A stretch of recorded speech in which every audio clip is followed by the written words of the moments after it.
सभी important questions. इसके पहले रिवीजन कर लेते हैं कल के इम्पोर्टेंट क्वेश्चंस का। चर्चा में रही प्रोजेक्ट नीलगिरी तहर तमिलनाडु सरकार के द्वारा शुरू की गई है। आयरलैंड के सबसे युवा प्रधानमंत्री जो कि मात्र 37 ईयर के हैं, साइमन हैरिस, अभी हाल ही में इराक ने समलैंगिक संबंधों को अपराध की कैटेगरी में रखने के लिए एक कड़ा कानून पारित किया है। वैश्विक मीडिया अवार्ड जीता है सना ने।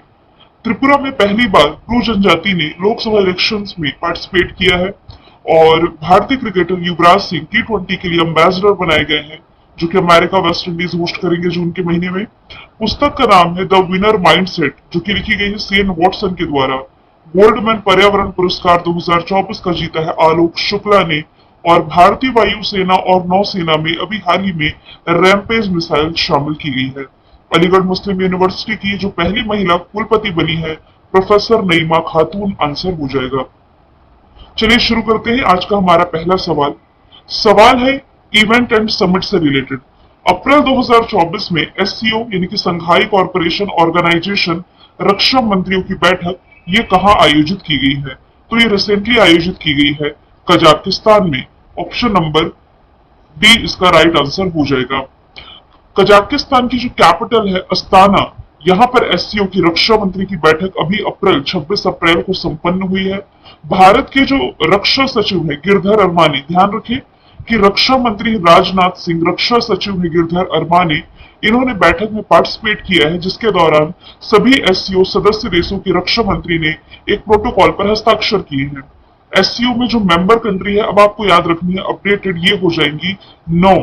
अब 9 क्यों है? क्योंकि इसका जो नवा मेंबर कंट्री बना है, आपको जरूर से याद रखना है, ये हो जाएगा ईरान। कई बार एग्जाम में पूछा जाता है क्या भारत SCO का मेंबर है? तो याद रखिए भारत SCO का मेंबर हो जाएगा। संघाई कॉरपोरेशन ऑर्गेनाइजेशन की यदि बात की जाए ना, तो मैंने आप लोगों को बताया था कि इसमें आप लोगों को जितनी भी स्तान कंट्रीज आती हैं वो सभी याद रख लेनी है, सिर्फ किसे छोड़ करके? तुर्कमेनिस्तान और अफगानिस्तान को छोड़कर। तो हम तुर्कमेनिस्तान और अफगानिस्तान को छोड़ देते हैं, बाकी सभी स्तान कंट्रीज ऐड कर लेते हैं, जैसे कि कजाकिस्तान, किर्गिस्तान, ताजिकिस्तान, उज्बेकिस्तान, और जैसा कि मैंने कहा तुर्कमेनिस्तान और अफगानिस्तान, इन्हें छोड़ना है। और अफगानिस्तान के बगल में यहाँ पाकिस्तान है, इसमें भी तो स्थान आ रहा है, तो इसे भी शामिल कीजिए। तो यहां से आ जाती है आपकी 5 स्थान कंट्री। छठवा है भारत, भारत के कंधे पर बैठा चाइना, चाइना के कंधे पर बैठा यहाँ पर रशिया। तो 5 और 3 8 और 9वीं मेंबर कंट्री बनी है ईरान। कजाकिस्तान की कैपिटल अस्ताना, करेंसी तेंगे, कासिम जोमाट टोकोयेव यहाँ के वर्तमान में राष्ट्रपति हो जाएंगे। आपको मालूम होना चाहिए कि अभी लास्ट ईयर का जो संघाई कॉरपोरेशन ऑर्गेनाइजेशन का समिट रहा था 2023 का, ये होस्ट किया गया था भारत के द्वारा। अब इस सवाल की यदि मैं बात करूं तो इवेंट समिट से रिलेटेड है, तो आप ऑप्शन से यदि रिलेट करें ना, तो इस साल G20 समिट होस्ट करने जा रहा है ब्राजील, G7 होस्ट करेगा इटली, और रशिया जो है इस साल का ब्रिक्स समिट होस्ट करने जा रहा है। तो 2024 के ये आगामी इवेंट है जो कि मैं आप लोगों को पढ़ाऊंगी। सवाल नंबर दूसरा है, सुप्रीम कोर्ट ऑफ इंडिया ने महिला कर्मचारियों के लिए कितने वर्ष की चाइल्ड केयर छुट्टी अनिवार्य करी है? यानी कि बच्चों का ध्यान रखने के लिए, उसे ही कहा जा रहा है चाइल्ड केयर छुट्टी। ये कंपलसरी की गई है 1 साल के लिए।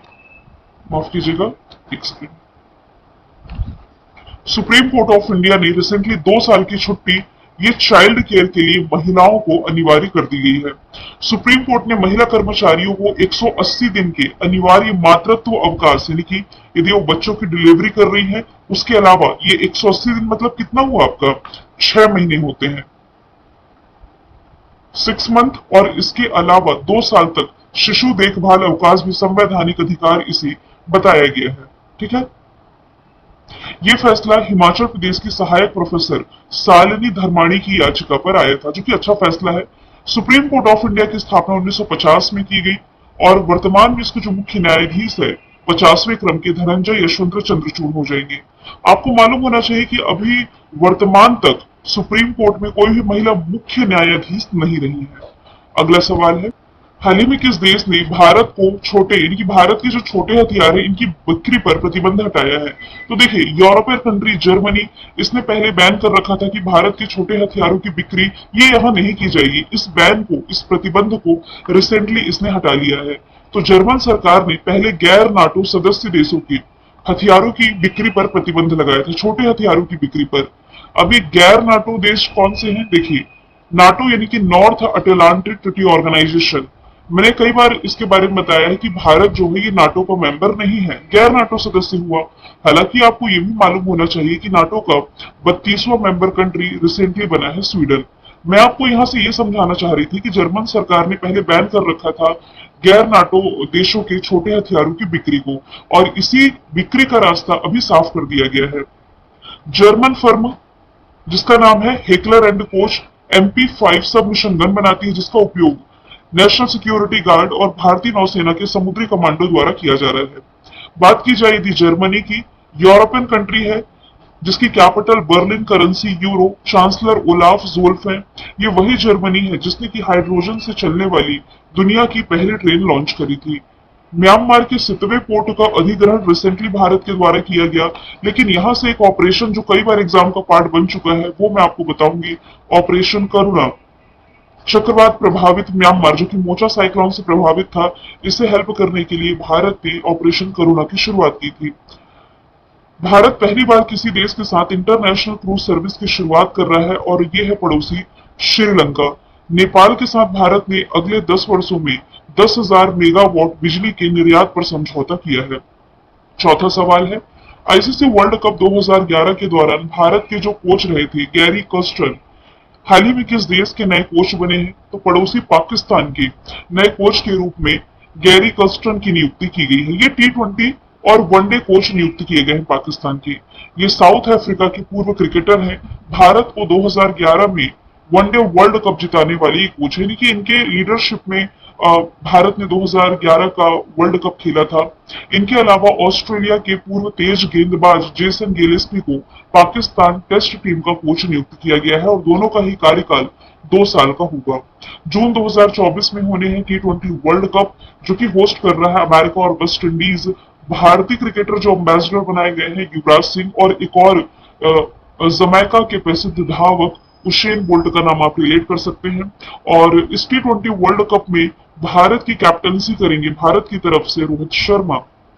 पांचवा सवाल है, सऊदी अरब की कंपनी है अरामको, माफ कीजिएगा, अरामको और फीफा फोर्स ग्लोबल के बीच में कब तक की साझेदारी अभी हाल ही में की गई है? तो ये साझेदारी है 2027 तक के लिए। सऊदी अरामको और फीफा की ये साझेदारी, इसके तहत सऊदी अरामको 2027 तक फीफा का विशेष ऊर्जा भागीदार बन जाएगा। इस समझौते में फीफा वर्ल्ड कप 2026 और फीफा महिला वर्ल्ड कप 2027 सहित प्रमुख आयोजनों के लिए ये प्रायोजक अधिकार शामिल करता है, यानी कि स्पॉन्सरशिप इसे मिल गई है, आप कह सकते हैं। कई बार मैंने बताया है कि नेक्स्ट फीफा जो पुरुषों का होगा, ये 3 कंट्री मिलकर के होस्ट करने जा रही है, यूएसए, मैक्सिको और कनाडा। सऊदी अरामको जिसका मैंने नाम लिया है, ये सऊदी अरब की प्रसिद्ध तेल कंपनी हो जाएगी। फीफा की स्थापना 1904 में हुई, ज्यूरिख स्विट्जरलैंड में हेडक्वार्टर, गियानी इन्फैंटिनो वर्तमान में इसके अध्यक्ष हैं। मैं आपको बता दूं 2022 में फीफा मेंस वर्ल्ड कप हो चुका है। आयोजन तो किया गया था कतर में, इसका विजेता था अर्जेंटीना। सेम वैसे ही लास्ट ईयर 2023 में जो महिलाओं का वर्ल्ड कप था ये आयोजित किया गया और इसे होस्ट किया गया था 2 कंट्री के द्वारा, ऑस्ट्रेलिया और न्यूजीलैंड के द्वारा, जिसमें विजेता रही थी स्पेन। दोनों ही आप याद रख सकते हैं। आगे चलें। सवाल छठवां है, किस देश ने एवरेस्ट और MDH जैसे भारतीय मसालों पर प्रतिबंध लगाया है? ये न्यूज डेफिनेटली आप लोगों ने पढ़ी होगी। तो 2 कंट्री हैं, एक तो सिंगापुर, दूसरा है हांगकांग। इन दोनों ने ही भारत के जो मसाले हैं एवरेस्ट और MDH, इस पर बैन लगाया है। हांगकांग और सिंगापुर में स्वास्थ्य अधिकारियों ने कैंसर पैदा करने वाले कीटनाशक एथिलीन ऑक्साइड की स्वीकार्य सीमा से ऊपर, यानी कि जितनी जरूरत है उससे अधिक उपस्थिति होने के कारण इन 2 मसालों पर, मतलब कि इसके जो 4 प्रोडक्ट्स होते हैं, इस पर बैन लगाया है। International agency for research on cancer, इसने एथिलीन ऑक्साइड को एक प्रमुख कॉर्टिसोनिन तत्व के रूप में पहचाना है, जो कि मनुष्यों में कैंसर का कारण बन सकता है। और भारत में इसके लिए, मतलब कि खाद्यों के लिए निगरानी रखने के लिए जो बॉडी है FSSAI, भारतीय खाद्य सुरक्षा और मानक प्राधिकरण, या इसे आप कह सकते हैं food safety standard authority of India, इसने ये घोषणा की है कि वह देश के भीतर मसालों और पाक जड़ी बूटियों की गुणवत्ता यानी कि इसकी क्वालिटी की जांच शुरू करने जा रहा है। एफएसएसआई की स्थापना ना 2008 में की गई थी और दिल्ली में इसका मुख्यालय है। अब देखिए, किसी कंट्री ने भारत के मसालों पर बैन लगाया है तो ये तो अच्छी बात नहीं है, क्योंकि यदि भारत का मसाला व्यापार देखा जाए ना, तो भारत दुनिया में मसालों का सबसे बड़ा उत्पादक और उपभोक्ता, साथ ही निर्यातक भी है। और 2022-23 के दौरान भारत से निर्यात किया जाने वाला सबसे बड़ा मसाला जो आप कह सकते हैं, ये था मिर्च। इसके बाद जीरा था। और भारतीय मसालों की प्रमुख बाजार यदि देखा जाए ना, तो भारत 180 से अधिक कंट्रीज में मसाले निर्यात करता है। 2022-23 के आंकड़े कहते हैं कि जो चाइना है, ये भारतीय मसालों का सबसे बड़ा आयातक था, यानी कि चाइना ने सबसे अधिक भारतीय मसालों को मंगवाया था। इसके बाद फिर अमेरिका, बांग्लादेश, यूएई जैसी कंट्रीज हैं। और भारत में भी देखा जाए तो सबसे अधिक मसाला उत्पादक राज्य मध्य प्रदेश है। इसके अलावा हालांकि राजस्थान, गुजरात, आंध्र प्रदेश में भी प्रमुख रूप से मसालों को उत्पादन किया जाता है। सातवां सवाल है, हाल ही में मिस यूनिवर्स ब्यूनस आयर्स 2024 का खिताब किसने जीता है? तो ये रिसेंटली जीत लिया है अलेक्जेंड्रा मारिसा रोड्रिग ने। ये 60 साल की है। इन्हें आप देख करके समझ सकते हैं किस एंगल से आपको 60 साल की लग रही है। तो एलेक्जेंड्रा रोडिस ये पेशे से वकील और पत्रकार हैं और ये अर्जेंटीना के ला प्लाटा से रहने वाली है। 60 साल की है और मिस ब्यूनस आयर्स, जो कि अर्जेंटीना की कैपिटल है, ब्यूनस आयर्स 2024 का खिताब इन्होंने जीता है। मतलब अब ये मिस यूनिवर्स खिताब में अपने देश को रिप्रेजेंट करेंगी। तो अब किसी भी आयु वर्ग की महिला मिस यूनिवर्स प्रतियोगिता में शामिल हो सकती है। पहले 18 से 28 तक का इसमें क्राइटेरिया था कि 18 से 28 तक की महिलाएं इसमें पार्टिसिपेट कर सकती है, लेकिन सितंबर 2023 में मिस यूनिवर्स ऑर्गेनाइजेशन ने इसकी सीमा को, जो आयु सीमा थी, इसे हटा दिया था। क्रिस्टीना पिजकोवा की यदि बात की जाए तो ये मिस वर्ल्ड रही है अभी 2024 में, जो भारत ने होस्ट किया था। लास्ट ईयर की मिस यूनिवर्स रही थी सेनिस पलासियो, से निकारागुआ की है। और भारत की तरफ से लास्ट टाइम मिस यूनिवर्स थी हरनाज सिंधु 2020-21 में। अगला सवाल है, दुनिया का सबसे बड़ा हवाई अड्डा कहां बनेगा? तो ये बनने जा रहा है यूएई में। इसकी घोषणा भी हाल ही में यहाँ के शासक शेख मोहम्मद बिन राशिद अल मकतूम ने की है। दुबई का अल मकतूम अंतरराष्ट्रीय हवाई अड्डा विश्व का सबसे बड़ा हवाई अड्डा होगा। सरकार ने आगामी अल मकतूम अंतरराष्ट्रीय हवाई अड्डे पर नए यात्री टर्मिनलों के डिजाइन को मंजूरी दी है। इसकी विशेषता ये है कि जो नया टर्मिनल है वर्तमान दुबई इंटरनेशनल एयरपोर्ट जो है ना, इससे 5 गुना बड़ा होगा, जिसमें सालाना 260 मिलियन यात्रियों को संभालने की क्षमता होगी। बात की जाए यूएई की कैपिटल अबू धाबी, करेंसी दिरहम, प्रधानमंत्री अल मकतूम है, मोहम्मद बिन जयाद अल निहान प्रेसिडेंट है। वर्ल्ड गवर्नमेंट समिट 2024 दुबई ने होस्ट की पहली हवाई टैक्सी भी यहीं से शुरू की गई है। और यहाँ हिंदू मंदिर का उद्घाटन प्राइम मिनिस्टर नरेंद्र मोदी ने फरवरी महीने में किया। भारत मार्ट की आधारशिला भी दुबई में रखी गई है। भारत की भी बात की जाए तो भारत में दुनिया का सबसे बड़ा रेलवे प्लेटफॉर्म है। कहाँ है? कर्नाटक में है, जिसकी लंबाई है 1507 मीटर। जापान ये अभी हाल ही में आप कह सकते हैं चंद्रमा पर पहुंचा है। चंद्रमा पर पहुंचने वाला 5वां देश बना है। चाइना का करंट अफेयर का क्वेश्चन आगे मैंने ऐड किया है। सवाल है, किस देश ने अपने स्पेस क्राफ्ट सेंजोई 18 को लॉन्च किया है? तो साइंस एंड टेक्नोलॉजी का प्रश्न है, जो कि अभी हाल ही में पड़ोसी चाइना के द्वारा लॉन्च किया गया है। चाइना की capital Beijing, currency renminbi, president Xi Jinping. Hand in hand exercise जो कि भारत चाइना के बीच होती है। यांगशी एशिया की सबसे लंबी रिवर है, जो कि चाइना में ही बहती है। दुनिया का सबसे तेज इंटरनेट इसी ने लॉन्च किया। सबसे गहरी भूमिगत प्रयोगशाला, दुनिया का पहला मीथेन रॉकेट, साथ ही हाइड्रोजन से चलने वाली एशिया की पहली ट्रेन भी इसी ने लॉन्च की। नूर 2 रॉकेट ये ईरान के द्वारा लॉन्च किया गया। अंगारा मिसाइल अभी हाल ही में रशिया के द्वारा लॉन्च की गई। और जापान का करंट अफेयर जस्ट मैंने बताया है। लास्ट का क्वेश्चन मैंने रिविजन के लिए रखा है। भारत के जो नौसेना प्रमुख बनाए गए हैं, ये बन गए हैं दिनेश कुमार त्रिपाठी, और ये आर हरि कुमार का स्थान लेंगे।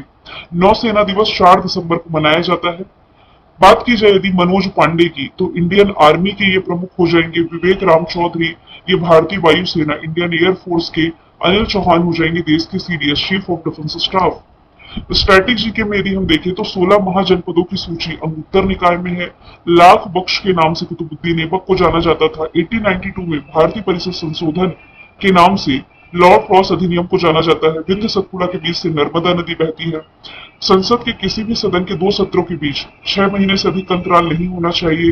वीरभूमि राजीव गांधी से संबंधित है। राज्यसभा की नॉमिनेट पहली अभिनेत्री नरगिस दत्त थी। भारत में अंग्रेजी शिक्षा का मैग्ना कार्टा वुड डिस्पैच। राष्ट्रपति शासन में राज्य का प्रमुख संचालक होता है राज्यपाल।